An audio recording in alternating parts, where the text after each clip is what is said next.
سر غامدی صاحب سے متعلق ایک سوال کرنا ہے۔ غامدی صاحب کا موقف یہ ہے، وہ بیان کرتے ہیں کہ عدت کی قرآن پاک میں ایک علت بیان کی گئی ہے، مطلب جو قرآن پاک میں آیات ہیں اس سے ایک علت سمجھ میں آتی ہے، اور وہ یہ ہے کہ استبراء رحم اگر ہو جائے تو پھر عدت کرنے کی ضرورت نہیں ہے۔ جیسے اگر کسی نے الٹرا ساؤنڈ بھی کرا لیا اور اس کو پتہ چل گیا کنفرم ذریعے سے کہ استبراء رحم ہو گیا ہے، تو عدت پوری جس طریقے سے قرآن میں بیان ہے کہ 3 مہینے یا 3 حیض، تو یہ کرنے کی ضرورت نہیں ہے کیونکہ علت اس کی وہ ہے، اور علت نہیں تو حکم نہیں۔ تو آپ اس بارے میں کیا وضاحت بیان کرتے ہیں؟ دیکھیں، کبھی کبھی کسی موقف میں سامنے ایک بڑے عالم دین آ جاتے ہیں، اس کے اندر زبان احتیاط سے استعمال کرنی چاہیے۔ بہرحال اللہ تعالیٰ سب کی خدمات کو قبول کرے اور ہر ایک کو اللہ تعالیٰ برکتوں سے ہی نوازے، دنیا میں بھی اور آخرت میں بھی۔ بڑے عالم دین ہیں، اللہ تعالیٰ ان کا سایہ ہم پر رکھے اور ان سے ہمیں بھی مستفیض ہونے کی توفیق دے۔ بہرحال یہ جو مسئلہ ہے نا بیٹا، ٹھیک نہیں ہے مسئلہ اس لیے ٹھیک نہیں ہے کہ جس اصول کے اوپر استدلال کیا گیا ہے وہ اصول نہایت درجے کا باطل ہے۔ اگر آپ اس اصول کو مان لیں تو بدقسمتی سے پوری صوفیزم ٹھیک ہے، میں یہاں پر کھڑا آپ کو پوری صوفیزم کا ایسے استدلالات بیان کروں گا آپ حیران ہو جائیں گے۔ اگر یہ جو استدلال ہے اس کو اپنے ذہن میں رکھ لیں، اس استدلال میں غلطی کیا ہوتی ہے میں وہ بھی بیان کر دیتا ہوں، اور یہ میں ابھی آپ لوگوں سے بیان کر رہا ہوں، میرے مخاطب ابھی آپ ہیں، کہیں میرے لہجے میرے انداز سے ہی نہ سمجھانا میں کسی بڑے کو ٹونٹ کر رہا ہوں، یہ مت سمجھیے، آپ لوگوں کو میں سمجھا رہا ہوں۔ دیکھیے گا، ہر حکم کے اندر بالکل ایک علت ہوتی ہے اور اس علت سے احکامات ہم آگے مستنبط کرتے ہیں۔ بہت بڑی غلطی ہو جاتی ہے، اس غلطی کو سب سے پہلے کیا کس نے آپ کو پتہ ہے؟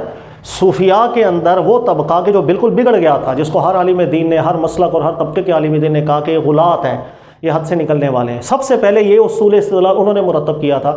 وہ کئی صورتوں کے اندر علت سے، جب ایک حکم کی علت نکلتی ہے، اس علت سے آگے جانے کی بجائے اس علت سے پیچھے آ جاتے ہیں۔ یہ بات آپ کو سمجھ میں نہیں ہے، میں سمجھاتا ہوں۔ علت سے پیچھے آنے کی کچھ شرائط ہے، ورنہ تو پورا قرآن پاک تبدیل ہو جاتا ہے۔ اور جسے ہم عموماً یوں کہتے ہیں نا کہ بعض صوفیاء ایسے ہیں کہ جن کے نظریات تو دین اسلام کے بالکل اپوزٹ لگتے ہیں، متوازی لگتے ہیں، وہ پورا متوازی اسی دلیل کی بنیاد پر بن رہا ہوتا ہے۔ آسان سے سمجھے، دیکھیے گا، اللہ تعالیٰ نے قرآن پاک میں ایک حکم ارشاد فرمایا ہمیں کرنے کے لیے، اس حکم کے اندر ایک نکلتی ہے علت۔ اب علت دو طریقوں سے نکلے گی، اللہ تعالیٰ خود بیان کریں گے تو اسے کہا جاتا ہے علت منصوصہ، یا وہ علت ہم خود مستنبط کریں، ہم خود سمجھیں گے اور ہر عاقل بالغ اس علت کو سمجھ سکتا ہے، اس علت کو تعبیر کیا جاتا ہے علت مستنبطہ، یعنی ہماری طرف سے خود نکالی گئی علت۔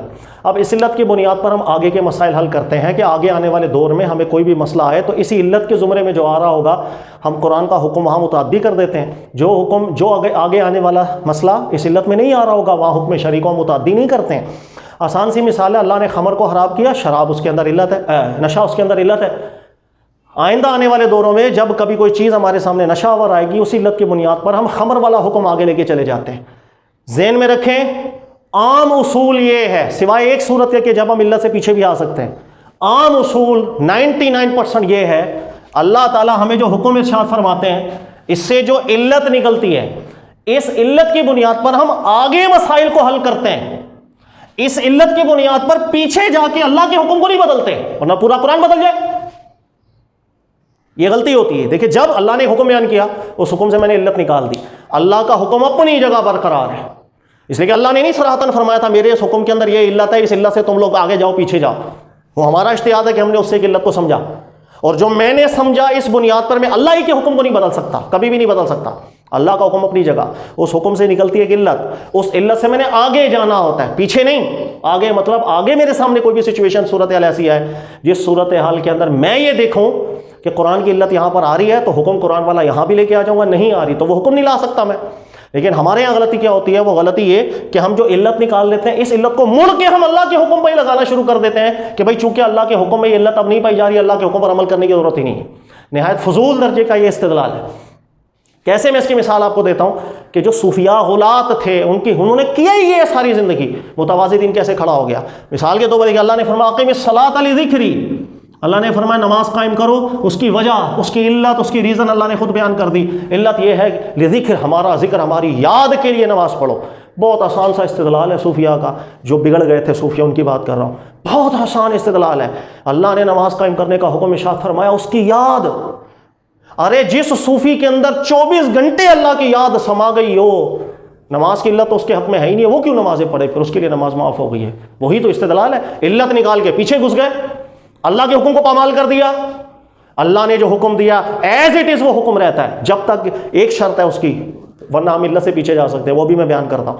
اللہ کا حکم اپنی جگہ، اب یہ دیکھیں گے اس علت سے ہم نے آگے جانا ہے، آگے کوئی چیز آئے گی اس علت پہ مستنبت کریں گے، پیچھے اللہ کے حکم وہ نہیں بدلتے پھرتے ہم. یہ ایک بنیادی اصول امام ابو حنیفہ نے بھی یہی ذکر کیا، امام شافعی، مالک، حنبل نے بھی، کہ علت سے استدلال کرتے ہمیشہ ذہن میں رکھیے گا، سوائے ایک صورت کے علت ہمیشہ آگے جاتی ہے، علت سے کبھی اللہ کے حکم کو نہ بدلتے پھرنا، ابطال حکم اصلی کبھی نہ کرنا، کیونکہ اللہ نے جو ہمیں کیا ہم پابند ہیں ہم وہ کریں. اللہ نے شیطان کو فرمایا تھا سجدہ کر، شیطان نے سجدہ نہیں کیا، بعد میں کہہ رہا اللہ میں مٹی کا، وہ مٹی میں آگ. اللہ نے کیا ارشاد فرمایا تھا ما مانا کا اذا مرتک، میں نے حکم دیا تھا تو نے کام کیوں نہیں کیا. اللہ کا حکم ہے، جو حکم ہے وہ نہیں کبھی بدلتا، ورنہ بڑا آسان تھا شیطان کہہ دیتا اللہ تعالیٰ تھوڑی دیر مجھے صبر سوچنے کا موقع دے، میں علت دیکھ لوں پھر میں اس علت کے حساب سے بات کر لوں گا، اگر علت نہیں پائی جائے گی تو یہ حکم ہی میرے پہ جاری نہیں ہوگا. یہ طریقہ استدلال ٹھیک نہیں ہے. اسی طریقے سے دیکھیے گا پورا قرآن پاک تبدیل ہو جاتا ہے. اللہ نے قرآن میں ارشاد فرمایا کہ جب حیض کے دن آئے خاتون کو، قل ہوا اذا، اللہ نے فرمایا یہ اذا ہے، فاعتزلوا النساء فی المحیض، ان دنوں کے اندر عورت سے جسمانی ریلیشن قائم نہ کیا، جمع نہ کیا جائے. اللہ نے حیض کے دنوں میں جسمانی ریلیشن سے منع کیا، اس کی علت خود قرآن میں بیان کر دی اذا. اب اذا کو آپ جو بھی سمجھ لیں، اس کے دو طریقے سے معنی ہے، یا اذیت کا معنی لے لیں یعنی میڈیکل پرابلم، میڈیکل ایشوز ہو سکتے ہیں، آپ کو صحت کے ایشوز ہو سکتے ہیں، یا اذا سے وہ معنی مراد لے لیں ناپاکی اور گندگی والا، جو مطلب آپ علت نکال لیں. میں کہہ رہا ہوں کہ اللہ نے فرمایا چونکہ گندگی ہے، دور رہنا، ریلیشن قائم نہ کرنا. اگر علت سے آپ پیچھے جائیں گے تو دیکھیے گا اگر میں پروٹیکشن کر لوں، دبے لفظوں میں بات کر رہا ہوں سمجھ جائیے گا، اگر میں پروٹیکشن کر لوں کہ گندگی میں ملوث نہیں ہوں، یا اگر آپ اعضاء سے مراد لے لیں میڈیکل صحت کے ایشوز، پھر بھی میں ایسی پروٹیکشن کر لوں کہ اس پروٹیکشن سے میڈیکل میرے کو کوئی ایشو نہ ہو، نہ اس کو نہ ہو مجھے ہو، تو کیا میں کہہ سکتا ہوں کہ اس سیفٹی کے ساتھ ان دنوں میں عورت سے جاؤ جمع کرو؟ خدا کا واسطہ ہے کیا میں مسئلے بیان کروں؟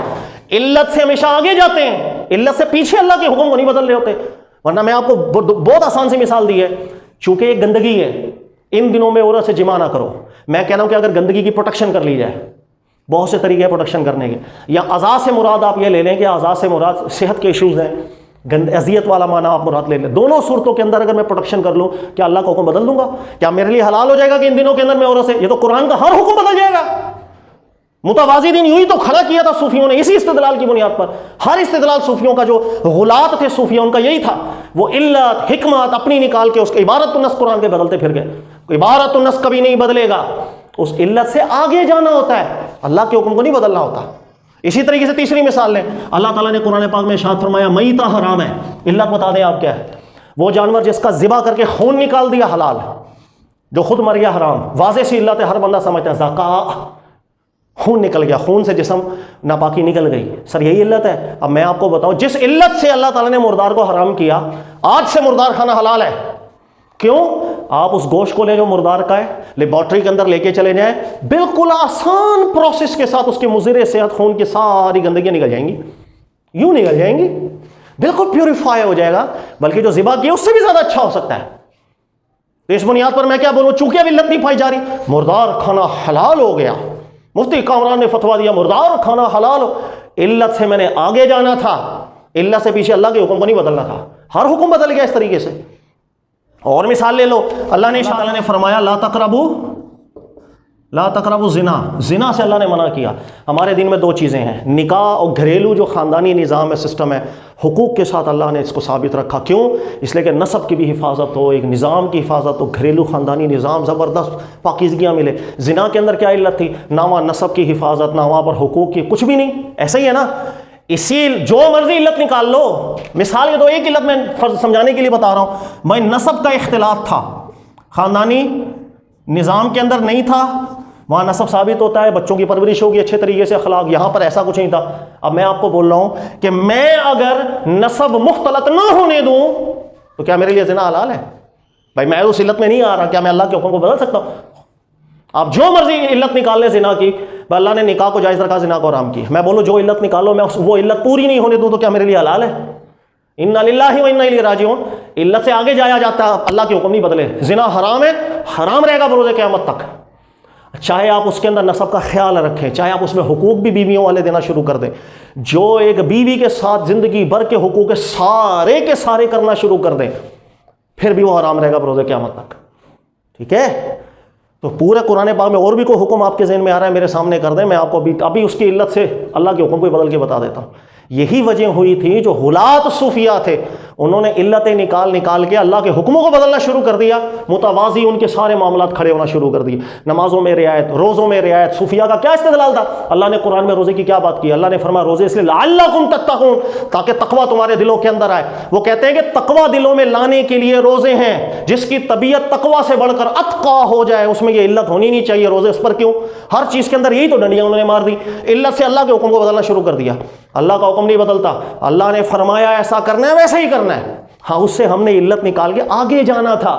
آئندہ کی صورتحال میں ہمیں کوئی سچویشن آتی، ہم نکالتے یہ علت پائی جا رہی ہے، حکم آ رہا ہے، علت نہیں ہے حکم نہیں آ رہا، اللہ کا حکم کبھی نہیں بدلتا۔ ایک صورت ہے صرف اس کی جو میں نے شروع میں آپ کو بتایا، وہ صورت یہ ہوتی ہے اگر اللہ تعالیٰ نے کسی چیز کی علت بطور صفت کے سیغے کے بیان کی ہو، ایسی صورت کے اندر علت نہیں ہے تو وہ عبارت کا حکم بھی چینج ہو جاتا ہے، اس لیے کہ وصف کے ساتھ جب اللہ تعالیٰ کسی علت کو خود بیان کرے تو وہاں پر عبارت مقصود نہیں ہوتی، وصف مقصود ہوتا ہے۔ اس کی درجنوں مثالیں علماء کرام واضح کر چکے ہیں۔ اگر وصف کے ساتھ اللہ صفت کی سیغے سے کوئی حکم ارشاد فرماتے ہیں، مثال کے طور پر ایک کافر ہے، ایک مثال ہے، اس کے ساتھ ایسا کر دو، تو کافر صفت کے سیغے میں اس کے اندر وصف کفر ہے جس کی وجہ سے یہ کر رہے ہیں، وہ کافر نہ رہے مسلمان ہو جائے تو اس کے ساتھ حکم بھی نہیں ہوگا۔ یہاں پر عبارت میں فرق آ جاتا ہے جب بطور وصف اور صفت کے کسی علت کو اللہ خود ذکر کرے، وہاں یہ حکم تھا کہ علت سے ہم پیچھے بھی جائیں گے، علت سے ہم آگے بھی جائیں گے۔ باقی ہر وہ چیزیں جو اللہ نے احکامات بیان کیے، مردار حرام کیا، اللہ نے خون کیوں حرام کیا، اس کی بھی علت نکال لو بھائی، خون جو مرضی علت نکال دیں آپ، خون اس لیے حرام ہے کہ بھائی وہ صحت کے لیے نقصان دہ ہے، جراثیم کا گھر ہے، انسان کی طبیعت اس کی طرح، جو مرضی علت نکال لیں۔ میں کہہ رہا ہوں اسی خون کو آپ لے کے چلے جائیں لیبارٹری کے اندر، اتنی سائنس ترقی کر گئی ہے، سارے مضر صحت اثرات اس میں سے نکال کے فائدہ مند اثرات اس کے اندر ڈال دیں، خون پینا حلال ہو گیا۔ قرآن کا تو ہر حکم حلال کرتے پھریں گے آپ اس نتیجے سے۔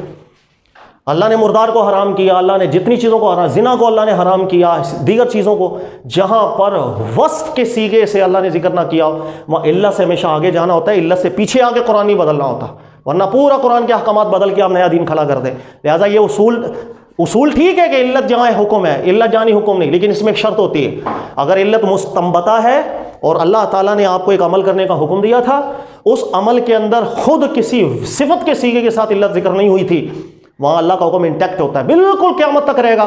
اس علت سے آگے کے مسئلے ہم نے دیکھنے ہوتے ہیں، پیچھے کے مسئلے نہیں دیکھنے، اللہ کے حکم کو نہیں بدلنا ہوتا۔ لہٰذا نہایت کمزور استدلال ہے، اللہ تعالیٰ سمجھنے کی توفیق دے۔ جہاں میں بھی غلطی کر سکتا ہوں، جہاں میری غلطی ہو بتا دیجیے گا، انشاءاللہ ہم اصلاح کر لیں گے۔